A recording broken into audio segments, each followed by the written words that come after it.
Ассалаумағалейкум барша мұсылман бауырлар. Бүгін қаңтардың 7-сі, сол баяғы гараждамыз.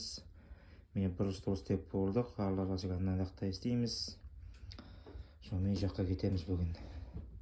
Демалысқа, арқатқа кетеміз.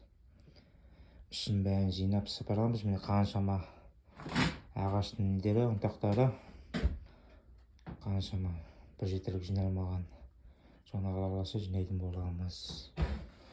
Ана ағаш кесетін жолқым өкініш қалай істемей қалды. Білмеймін, неге істемей қалған, жанып кетті ба. Бірақ 2 жылдай қолдандым. Көп рахмет оған. Мен ағаштың қалыңдығы өте керемет. 12 мм, бұрынғы 10 мм болған, қазір 12 мм. Мен ешқандай шуруп шықпайды. Бұрында болса бетін шығып кететін осылай болып. Оны болгаркамен кесіп отыратын едік, қазір ондай жоқ. Сырты бәрі лақтанған. Мына сурет салынған, кепкен жоқ лақ. 1-2 сағаттай күтеміз. Кепкеннен кейін әдемі болады. Алсаңыздар өкінбейсіздер. Міне қалыңдығы осындай. Енді столдардың ала қаласа ішкі жағын бәрін бояйтын боламын.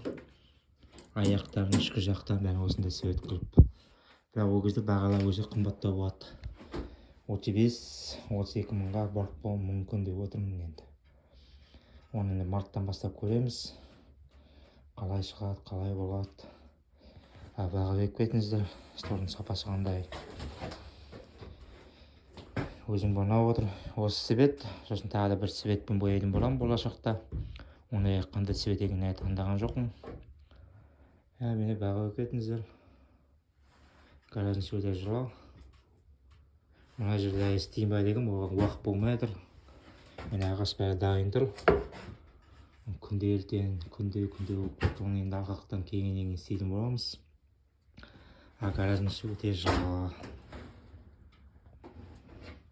Қаншама шам, білмеймін, бір жерге төбеге не орнату керек шығар деп отырмын. Шам сору болатын. Бір жерге қаншама шам болып кетеді. Енді столда бәрі шам. Енді бір жерде жұмыс істегеннен кейін сондай болады. Заказ беріңіздер, алсаңыздар өкінбейсіздер.